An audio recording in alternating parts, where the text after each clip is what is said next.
Success मंत्रा, V shape future.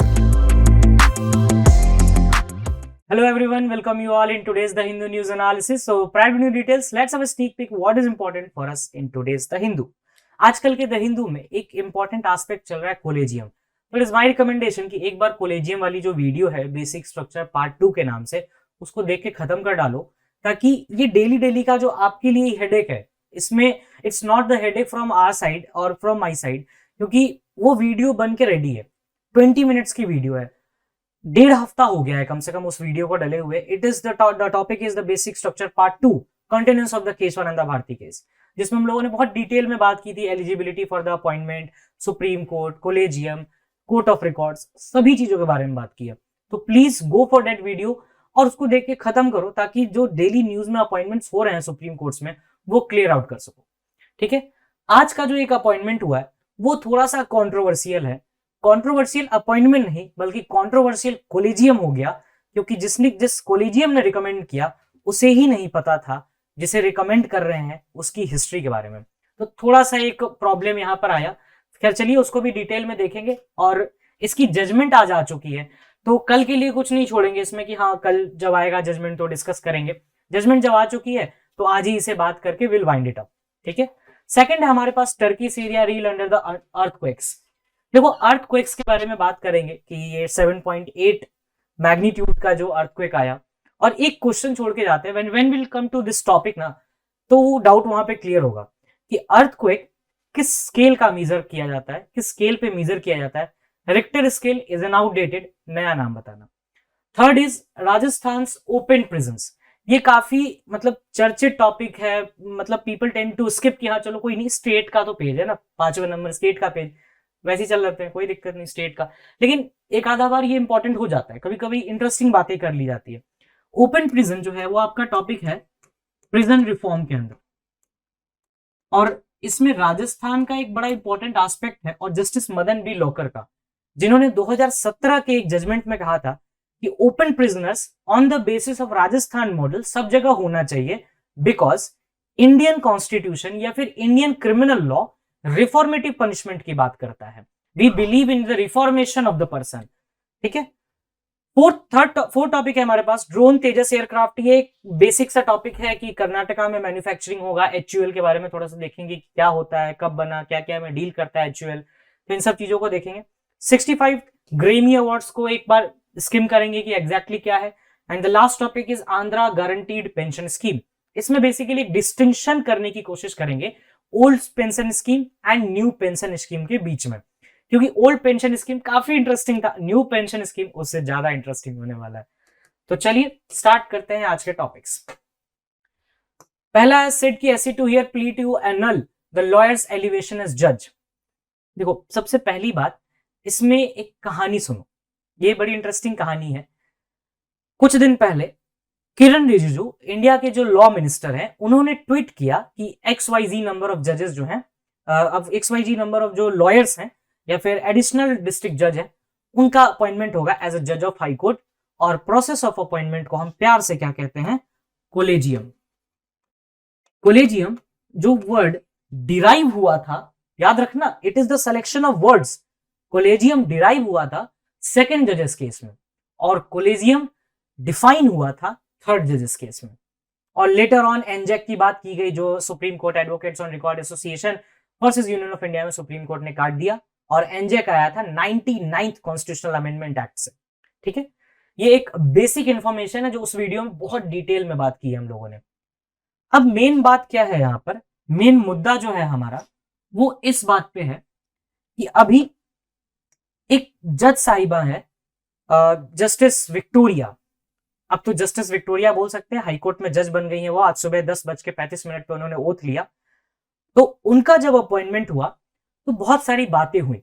उनके appointment के पीछे कुछ एक आधा टर्म सुप्रीम कोर्ट ने यूज किया, and I would like to quote that very particular term from the judgment. That's why I use my phone here, कि देखते हैं एग्जैक्टली वो क्या टर्म है जिसको हमारे जज साहब ने स्पेशल मेंशन दिया और एग्जैक्टली किस बात पे उन्होंने कहा.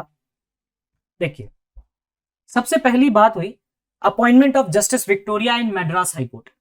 ठीक है, तो यहां पर डालते हैं जस्टिस विक्टोरिया और ट्राई करेंगे समझने का कि एग्जैक्टली इशू क्या है। कोर्ट कौन सा था? Madras high court. और इनकी पुरानी पोजीशन थी एडिशनल डिस्ट्रिक्ट जज की। ठीक है, स्टार्टिंग में एडिशनल डिस्ट्रिक्ट जज थी, उसके अपॉइंटमेंट हुआ था। मेन कंट्रोवर्सी इस बात पे छिड़ी कि कॉलेजियम ने इनका नाम रिकमेंड तो कर दिया, बट कुछ लोगों का यह कहना था कि मैडम जो है वो कुछ कंट्रोवर्सी से घिरा हुआ है इनका past.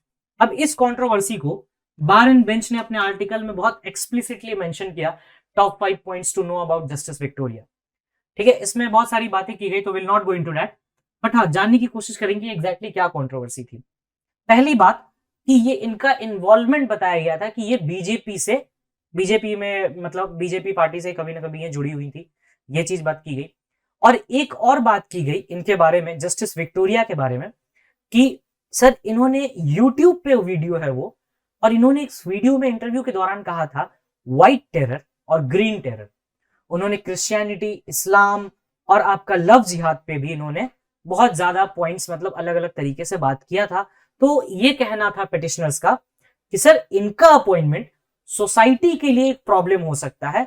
How a person who is not okay with this और who is not tolerant with this can जज। तो ये पोर्शन उठा, सुप्रीम कोर्ट में केस भी गया। सुप्रीम कोर्ट में जो केस गया तो जज साहब थे MM सुंदरेश, उन्होंने 2 पॉइंट उठाए। एक उन्होंने बोला कि या तो आप एलिजिबिलिटी पे बात करो या फिर सुटेबिलिटी पे बात करो। उन्होंने एक बात पूछी कि is she eligible to become the जज of high court? Yes she was eligible to become the जज ऑफ हाई कोर्ट, बट एक क्वेश्चन आ रहा था बीच से कि sir she is not suitable to become the जज ऑफ हाई कोर्ट। तो इस चीज पर जज साहब ने क्या कहा कि देखो प्रोसेस होता है एक कोलेजियम, ठीक है, और कोलेजियम जो है, कोलेजियम रिकमेंडेशन इनका नाम कर चुका है, तो it was the duty of collegium to decide on the suitability, कि कोलेजियम के रिकमेंडेशन से पहले ही डिसाइड हो जाना चाहिए था कि ये सुटेबल है या नहीं है।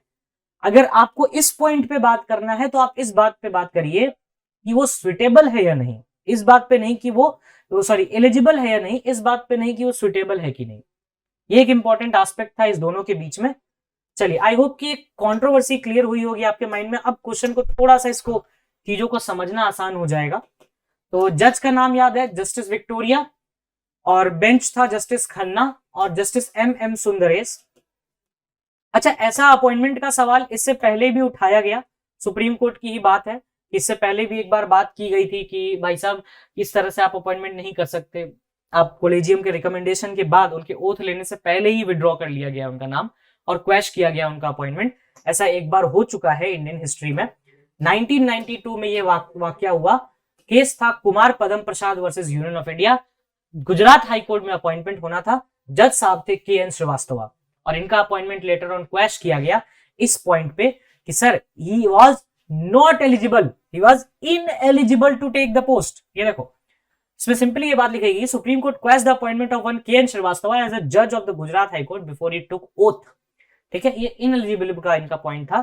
करंट डेवलपमेंट, बेंच ने डिसमिस किया पिटीशन और कहा कि नहीं, she is good to go, it perfectly fine, कोई प्रॉब्लम नहीं है, सी इज एलिजिबल। अगर आप बात करोगे सुटेबल की बात तो आप कमीशन के टाइम पे बात करते, अभी नहीं। ठीक है, चलिए नेक्स्ट टॉपिक पे आते हैं, ये Turkey Syria reel under the earthquakes. तो उसमें मैंने आपको स्टार्टिंग में एक बात बोला था कि जो अर्थक्वेक्स होते हैं वो एग्जैक्टली मतलब किस स्केल पे मेजर होता है। आप लोग के दिमाग में एक स्केल आया होगा जिसका नाम है रेक्टर स्केल। ठीक है, तो रेक्टर स्केल क्या सही आंसर है, तो इस पे भी देखेंगे, but wait for while. And इसको थोड़ा सा हम माइक ठीक करके उसका स्टार्ट करते हैं सेशन, राइट। हाँ चलिए, तो देखते हैं कि एग्जैक्टली ये क्या है टर्की सीरिया वाला इशू। तो सबसे पहले तो जानेंगे कि सर अर्थक्वेक क्या होता है, या अर्थक्वेक होता कैसे है। तो अर्थक्वेक होता कैसे है सर, मतलब ये तो नॉर्मल है, अर्थक्वेक है ना। अर्थक्वेक होता है जब धरती हिलती है तो अर्थक्वेक होता है। अरे रुको, ऐसे नहीं होता अर्थक्वेक। देखो थोड़ा सा साइंटिफिक चीज है, इसलिए I try to deal it in the most lucid manner, ठीक है। अर्थ जो होता है हमारा, अर्थ अर्थ के बीचों बीच एक चीज होती है जिसे हम कहते हैं अर्थ क्रस्ट, ठीक है। ये लेट सपोज कि आपका अर्थ है, तो अर्थ का जो मिडिल पोर्शन है इसे हम कहते हैं अर्थ क्रस्ट। ये जो क्रस्ट है ना, ऐसा सर्कल नहीं होता, ये बस दिखाने के लिए, 3D इमेज के लिए। इसके अंदर ना प्लेट्स होते हैं बहुत सारे ऐसे ऐसे छोटे छोटे कोहेरेंस में प्लेट्स होते हैं। जैसे इंडिया जो बना था, आपको इंडो ऑस्ट्रेलियन प्लेट्स है, सब प्लेट से ही बने। ये माउंटेन्स क्या है, प्लेट टकराया आपस में, ऐसे जुड़ गया, माउंटेन बन गया। अब ये एक प्रोसेस है, ये एक कॉन्टिन्यूस प्रोसेस है जो चलते रहता है। तो क्या होता है, जो प्लेट होता है ना अर्थ क्रस्ट के अंदर, जो प्लेट होता है, let's suppose these are the 2 plates. ये प्लेट ऐसे तो हवा में तो तैरेगा नहीं, इसके नीचे कुछ ना कुछ लिक्विड होगा। अब लिक्विड वो क्या होगा, लावा या मैग्मा। लावा मैग्मा होता है उसके अंदर। तो प्लेट जो है, तो अब फ्लूइड है तो वो चलेगा ही थोड़ा थोड़ा भाई साहब। तो चलेगा तो क्या क्रिएट होगा यहाँ पे, ये दोनों प्लेट्स आपस में अगर टकराएंगे तो फ्रिक्शन क्रिएट होगा। और जब ये फ्रिक्शन ज्यादा क्रिएट होने लगता है, या मूवमेंट किसी एक प्लेट की वेलोसिटी ज्यादा हो जाती है और उसमें ज्यादा फ्रिक्शन क्रिएट होता है, तो उस पॉइंट पे होता है आपको अर्थ क्वेक। ये बात याद रखनी है सिंपल एंड लूसिड टर्म में, ठीक है। चलिए, यही चीज बातें इसमें भी लिखी गई है। The earth crust is made of separate bits called the plates that Nestlé alongside each other. अभी देखा हम लोगों ने इमेज में। These plates often try to move but are prevented by the friction of rubbing against each other at joining one. जुड़े होते हैं आपस में सब। But times the pressure builds, pressure build होता है। अब है ना कि एक टाइम पे रहेगा, स्ट्रेस ज्यादा बढ़ेगा तो वो मूव करेगा, और मूव करेगा तो वहां पे फ्रिक्शन क्रिएट होगा, फ्रिक्शन क्रिएट होगा तो तेज फ्रिक्शन क्रिएट होगा तो अपना अर्थक्वेक आ जाएगा। अभी जो करंट आपका टर्की वाला अर्थक्वेक है वो 2 प्लेट्स के कारण हुआ है। इसमें एक प्लेट है जिसे हम कहते हैं अरेबियन प्लेट्स, ठीक है। ये देखो कैसे मूवमेंट हुआ, ये देखना। एक प्लेट है अरेबियन प्लेट और एक है आपको एनाटोलियन प्लेट। अरेबियन प्लेट जो है वो आपको नॉर्थवर्ड मूव कर रही थी। अरेबियन प्लेट नॉर्थवर्ड मूव कर रही थी। अब नॉर्थवर्ड मूव की तो इसने ये टकराया एनाटोलियन प्लेट से। अब एनाटोलियन प्लेट से टकराया और उसके बाद फ्रिक्शन क्रिएट हुआ, और इतना तेज फ्रिक्शन क्रिएट हुआ कि 7.8 के मैग्नीट्यूड का अर्थक्वेक आया। It is very very large, मतलब intensity of magnitude of earthquake. अच्छा, अर्थक्वेक जो मेजर किया जाता है वो अभी तक आपके दिमाग में रेक्टर स्केल ही चल रहा होगा आई गेस। तो रेक्टर स्केल तो नहीं है, देखेंगे आगे अभी कि क्या क्या बातें हैं। बट उस पे जाने से पहले एक बार इसको देखो, फॉल्ट लाइंस क्या क्या होती हैं। देखो, कभी भी कोई सरफेस होता है उसके नीचे कोई ना कोई एक मिडिल पॉइंट होता है जो थोड़ा सा वीक होता है। तो फ्रिक्शन क्रिएट होगा तो ये तो डिफॉर्म हो जाएगा इसकी तरफ पे, और स्ट्रेस ज्यादा बढ़ेगा तो रॉक टूटेगा। जैसे आपका कैसे होता है सर, स्ट्रेस ज्यादा बढ़ता है तो सर फटता है। यहाँ पे स्ट्रेस ज्यादा होगा तो जमीन फटेगी, फिर होगा अर्थक्वेक। जैसे हमारे यहाँ भी देखा गया कुछ दिन पहले जोशीमठ में क्रैक्स देखे गए। खैर वो तो मैनमेड था मेरा मतलब ये नहीं था कि क्रैक्स मैनमेड है, बट हाँ वो क्रैक्स का कारण मैनमेड जरूर था, ठीक है। जो पेट प्रोजेक्ट चल रहा है वहां पर उसका ही एक मतलब वो था, उसका कॉरिडोर जो बनाया जा रहा है।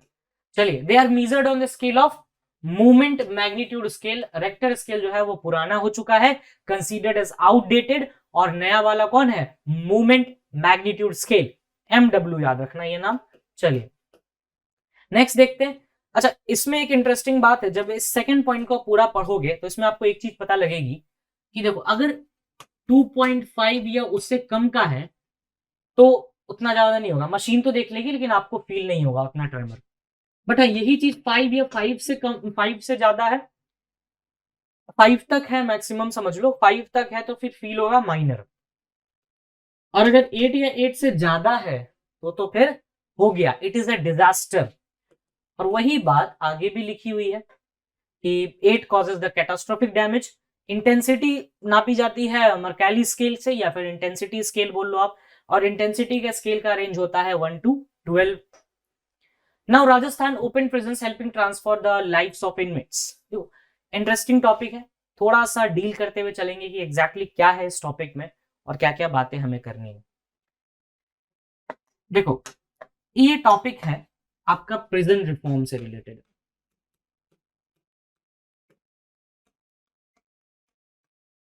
प्रिजन रिफॉर्म से रिलेट करता है ये आपका टॉपिक।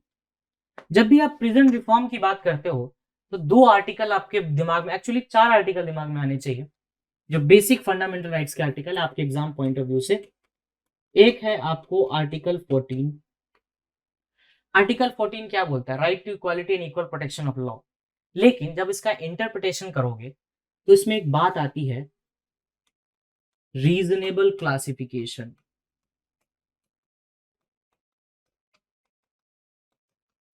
रीजनेबल क्लासिफिकेशन, स्टेट जो है वो रीजनेबल क्लासिफिकेशन कर सकती है, ठीक है। दूसरी बात है आर्टिकल 21 बात करता है right to life and personal liberty. और जब भी राइट टू लाइफ की बात आएगी तो बहुत सारे राइट्स उसमें आ जाते हैं। राइट टू लाइफ हो गया, right to good food, right to environment, good environment, education, और एजुकेशन आ जाता है आपको सेपरेटली आर्टिकल 21A में।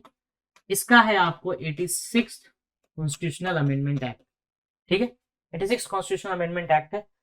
और राइट टू एजुकेशन का ना एक केस है, 2 केस है बेसिकली। एक है आपको मोहिनी जैन, ये आपके एग्जाम में पूछा भी गया है, एमएच सेट नहीं पूछा था, मोहिनी जैन। और दूसरा है आपको उन्नी कृष्ण। तो ये 2 लैंडमार्क केसेस हैं राइट टू एजुकेशन को राइट टू लाइफ और फंडामेंटल राइट का पार्ट बनाने के लिए। इसके बाद हमारे पास एक आर्टिकल आता है, that is article 20। Article 20 basically 3 पैरालांस में बात करता है। एक है आपको डबल जियोपार्डी, और डबल जियोपार्डी का मतलब होता है no one should be convicted twice for the same offence. एक ऑफेंस के लिए 2 बार पनिश नहीं किया जाएगा। अच्छा, दूसरी बात है आपके पास सेल्फ इंक्रिमिनेशन, ये आपको खुद के अगेंस्ट विटनेस देने के लिए कंपेल नहीं किया जाएगा। अच्छा, इसमें और बातें कर दी जाती हैं कि डबल जियोपार्डी हो गया, सेल्फ इंक्रिमिनेशन हो गया, ठीक है। उसके बाद होता है ex post facto laws. Ex post facto का मतलब सिंपल सा है कि जो पुराने लॉज हैं उनके बेसिस पर आज आपको कन्विक्शन नहीं होगा। उसके बाद आएगा कि आर्टिकल 22 बेसिकली 2 बारे में बात करता है कि किसी भी पर्सन को अगर अरेस्ट किया जाता है तो वो अरेस्ट के 24 घंटे के अंदर अंदर मैजिस्ट्रेट के सामने पेश किया जाएगा, उसको ग्राउंड ऑफ अरेस्ट बताया जाएगा। और ये दोनों ग्राउंड तब नहीं लगेंगे जब एलियन एनिमी को अरेस्ट किया जाएगा या फिर प्रिवेंटिव डिटेंशन, और period of preventive detention is limited to 3 months. Simple as that. इसमें आगे आपको कुछ नहीं करना है। प्रिजन रिफॉर्म्स के इतने आर्टिकल्स अगर आपको याद है, समझो सही सलामत चल रहा। एक आर्टिकल और है आर्टिकल 39A, और इसका केस है, इसका बेसिकली 39A का मतलब होता है फ्री लीगल एड, और फ्री लीगल एड का केस है आपको MH Hoskot versus union of India. ये केस है आपको फ्री लीगल एड का। ये मतलब कोई भी हो, फ्री लीगल एड जरूरी है। अगर मान लो कोई बियर नहीं कर सकता है एक्सपेंसेस एडवोकेट्स के, तो वो क्या करेगा? सरकार से अपील करेगा कि भाई हम नहीं कर सकते, हमें कोई ढंग का वकील दे दो। और ये केस बताया गया था MH Hoskot versus union of India. Now जब प्रिजन रिफॉर्म की बात करते हैं तो एक इंपॉर्टेंट एस्पेक्ट आ जाता है जिसे हम कहते हैं ओपन प्रिजन, जो हमारा आज का टॉपिक है। प्रिजन ओपन भी हो सकता है और आपको सेमी ओपन भी हो सकता है, दोनों तरीके से ये काम कर सकता है, कोई टेंशन नहीं है उसमें।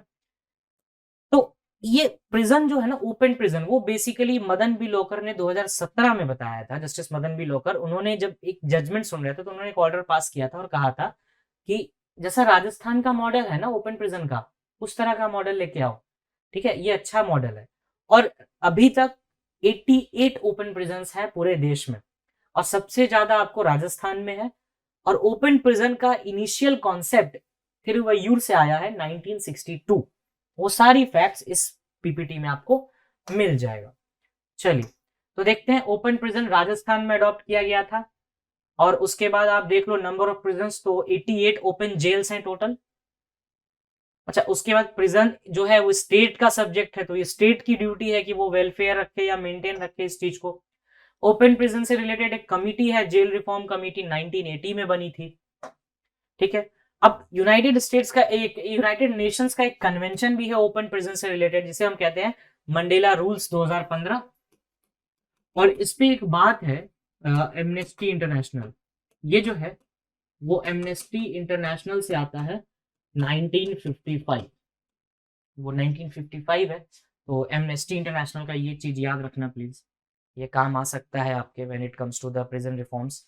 और ये यही सब चीजें हैं कि इसमें भी बताया गया है कि आप सेल्फ डिसिप्लिन, सेल्फ रिलाई, ये इन सब चीजों को जो मेंटेन करता है उसे हम रिफॉर्म के लिए कर सकते हैं। क्योंकि देखो थ्योरीज ऑफ पनिशमेंट होती है लॉ में, व्हेन यू डू लॉ, तो आपको आईपीसी में भी पढ़ने के लिए मिलेगा थ्योरीज ऑफ पनिशमेंट। तो थ्योरीज ऑफ पनिशमेंट में जो इंडियन थ्योरी है वो रिफॉर्मेटिव थ्योरी है, वो रिग्रेसिव थ्योरी नहीं है, रिफॉर्म के ऊपर जाते हैं हम लोग।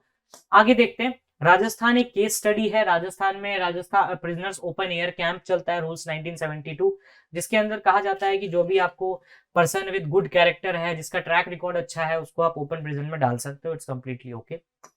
नेक्स्ट है पीटी चक्कू, होम मिनिस्टर थे केरला के 1962 में। वही इंडिया में पहली बार ओपन प्रिजन का कॉन्सेप्ट लेके आए थे, नेट्टू कल्थियार नियर नयार त्रिवेंद्रम में। ठीक है, आई होप कि ये आपको याद रहेगा। नाउ ड्रोन्स तेजस एयरक्राफ्ट शो कर्नाटका। देखो इसमें ज्यादा कुछ नहीं है कि ये लाइट कॉम्बैट हेलीकॉप्टर्स बनाए जाएंगे।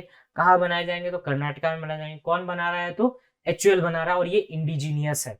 सिंपल, इंडिजीनियस मतलब इंडिया मेड है, वही बातें की गई है, इंडिजीनियस है।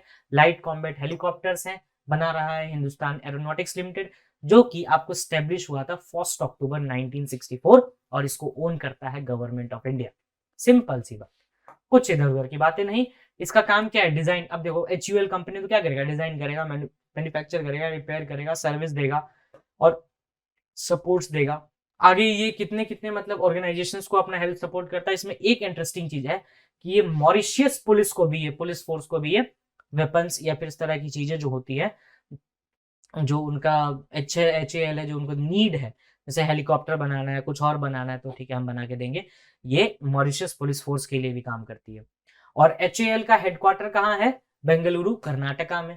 ठीक है, now it's about the Grammy awards. Grammy awards में देखो ना हम कुछ कर सकते हैं ना आप, इसमें बेसिकली आपको याद कर नहीं करना है इन द एंड। तो to save your time I have done something interesting, I will tell you.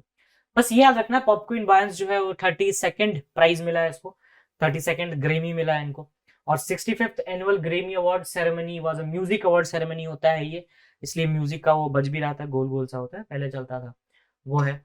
और ये डेली गार्जियन का आर्टिकल है, तो please copy this daily guardian article और उसको पढ़ लेना अच्छे से, क्योंकि वहां पर एक डिटेल में, एक लाइन वाइज आपको हर इंफॉर्मेशन मिल जाएगी, तो आप डायरेक्टली वहां से इसको एक्सेस कर सकते हो। It will save your time.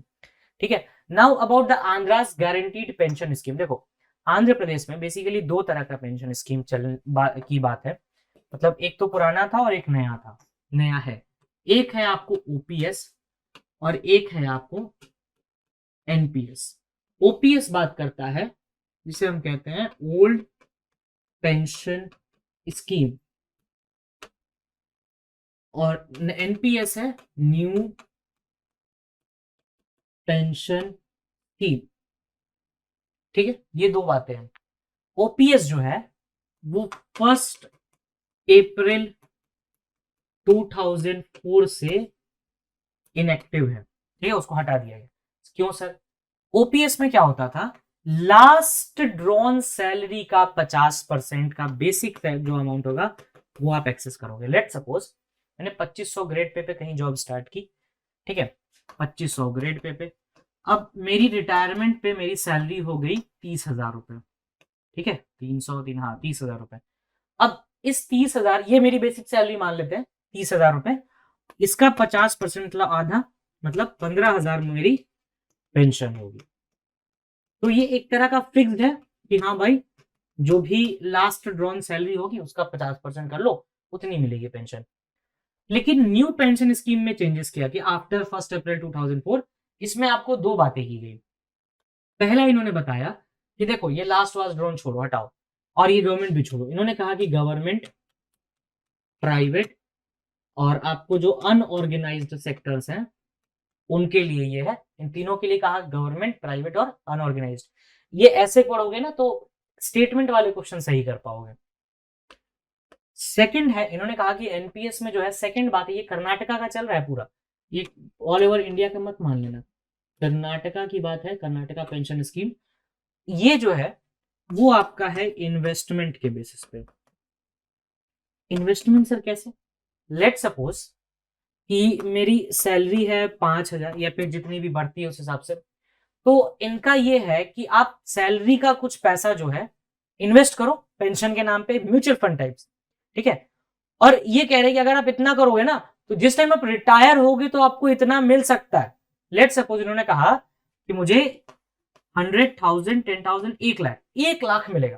अब इन्होंने कहा 1 लाख का कुछ परसेंट अपने पास रख लो, बाकी का पेंशन निकाल लेना। कुछ परसेंट मतलब मान लेते हैं 20% अपने कैलकुलेशन के हिसाब से, तो 20,000 रुपए आ जाएंगे और 80,000 रुपए का पेंशन बन जाएगा। लेकिन क्या गारंटी है कि ये मार्केट जो है वो 1 लाख तक मुझे पहुंचा देगा? ने क्या कहा कि 1 लाख रुपए तक आपको मिल सकता है, देयर आर चांसेस।